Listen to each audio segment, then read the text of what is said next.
Serious, ex-prisoners of Reddit. Who was the most evil person there, and what did they do that was so bad? Not in prison, but I was an intern in a public defender's office over 10 years ago, and the one that stands out was a juvenile locked up for the third time for raping kids aged 2 to 4. Kid was obese and clearly very damaged.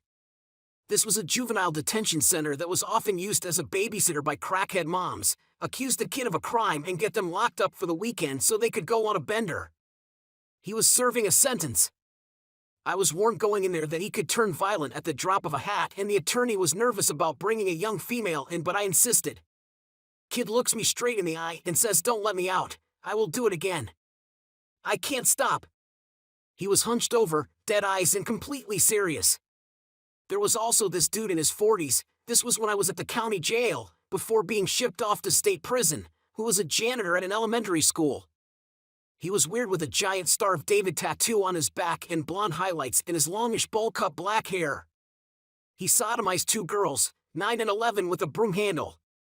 I think his charge was sodomy with a foreign object. I remember everyone feeling contempt because we knew that in that county, sex offenders got off easy. Fortunately, we were wrong. He was given life. I remember the paper he got from court read. Release date, deceased. There was another Como who raped his 3-year-old daughter, and when his wife caught him, she freaked out and called the police. He ran from the cops in a car and drove off a cliffside. Whether that was on purpose or not, I'm not sure, but here's where it gets worse. So after the accident, he couldn't talk or act normal. He was essentially retarded, would shuffle around and rock back and forth anytime someone talked to him. Brain damage is what people said, from the car crash. People were nice to him until they found out his charge, then ignored him or were cold towards him, but he was restarted at this point, so no one went out of their way to harm him. This went on for maybe 7 or 8 months, but people started to say he was full of shit because gradually he started acting more normal, or people would catch him acting more normal than they believe he tried to portray himself. Eventually, it became obvious. He could not keep up the charade any longer, and everyone knew he was faking being retarded.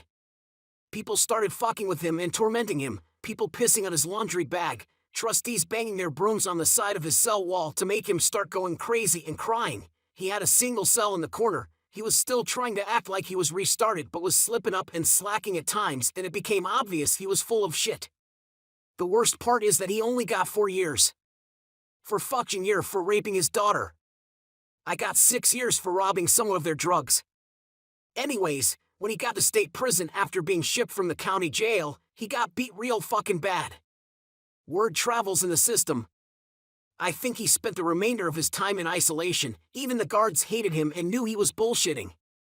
There was a correctional officer at least 6 feet 5 inches and well built, and he would always come in pissed off. So one morning we were waiting in line for breakfast, and he thought he heard this older man call him a bitch. He followed the man back to his cell and started teeing off on him. The man didn't even try fighting back, and when he fell the first time he split his head open on the steel bunk. The inmate was so out of it he started asking where his car keys and wallet went while he was on the ground bleeding. The CO hears the man and for some reason turns around and goes back and hits him a few more times and says, "Who's the bitch now?" I'll never forget thinking, damn, this is somebody's father. I was in a women's prison. New inmate told everyone she was in for tax fraud. Couple of days later, she gets the crap beaten out of her and doesn't leave her cell again. Food gets taken in by screws, and eventually she gets ghosted out.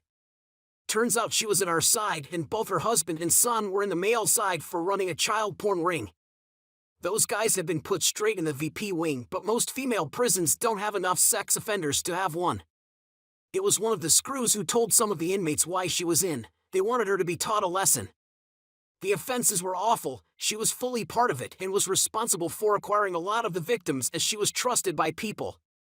Youngest victim was her niece's 3-month-old who had to be hospitalized due to trauma. During my time in healthcare, there was a security officer that looked like a skinhead, but he was not. He was huge, like 6 feet 5 inches, around 370 pounds. Tattoos covered his body, but they were only just noticeable because he wore full-length shirts with collars. I got to know him and found out he was a retired correctional officer. He worked more than 20 years. He shared some crazy stories. He talked of outright unbelievable stuff, but of all the things, this the one of the most horrendous inmates he spoke of.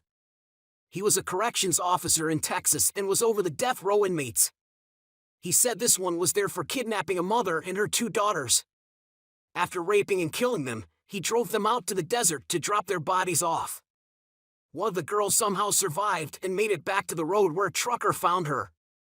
I'm pretty sure they already executed this guy, and on the day of his execution, the security officer at the time telling me this told the guy, "I'm going to go home and have a great meal and think of you dying." Asterisk changed to the correct spelling of raping. This rich kid stabbed his friend in the chest, killing him, but he was on Xanax and weed at the time and doesn't remember anything of it other than his friend on the floor dying. The mad thing is this guy, 18 years old, actually got off with the murder and found not guilty, although was sent down for just under 2 years for possession of a knife. His parents were quite wealthy and it was a big case in the UK. Basically his barristers were the best money could buy and he said that's how he got off. Edit, he didn't have any remorse for his actions, which was made to think made him a pretty fucked up person. It's a funny one though because he actually seemed a nice guy until he would talk about the killing and just didn't care what he had done. Nobody else in the prison had ever killed anyone to my knowledge, as it was a lower cap prison, but he was only there for possession of a knife. Edit again, I didn't expect people to know the persons involved in this or as many responses. I am currently still unlicensed, meaning I still have to report to the probation service and don't particularly want any blowback for mentioning this and can never be too careful. If anyone has any questions, PM me as I'm not answering specifics on a public forum. I know it's anonymous, but just not worth the risk. Sorry. Was in prison for 27 months. Unfortunately, your child rapists and kiddie porn guys were mixed into Gen Pop, so you would get all kinds like that everywhere. The worst one I heard of was when I was in military prison. Details are foggy because this was 13 years ago, but I remember there being a guy who got 99 years for murder. He had killed a guy, then killed the guy's wife because she was home and would have been a witness, but not before raping her first. The whole facility got locked down every time they moved this guy, because they didn't even want the other inmates to see what he looked like. The other fucked up one was at the same facility. So in the army there's a thing called turtle fucking, where you hit someone's Kevlar helmet with your Kevlar helmet. It makes a loud thonk sound, but doesn't really hurt. People didn't hit super hard, just hard enough to make the noise happen. This guy turtle fucked a girl when she wasn't wearing a Kevlar helmet. She ended up dying while the guy was still awaiting his trial, and he went full on cuckoo bananas. When I was in jail, my cellie was a guy that tied his old lady down to their table and tried to carve "Do not resuscitate" into her chest. Halfway through, the cops showed up because the neighbors could hear her screaming. I tried as politely as I could to tell the captain that I don't mess around with woman beaters and asked for a block transfer. Thankfully, they put me in work release, which was awesome because I got to work in the kitchen and deliver food to the different blocks. No food hall meals were brought to you and you never left your block except to go to the basketball CT or the library. Well, one day I'm serving food to one of the solitary cells, and as soon as the slot is open, a drenching wet magazine gets thrown out. Turns out it's covered in piss, and the woman inside is the chick my previous cellie carved up. Turns out she stabbed her son with a syringe of her blood, and she was inside too. Some crazy stories all around, but that couple far and away were the craziest people I saw.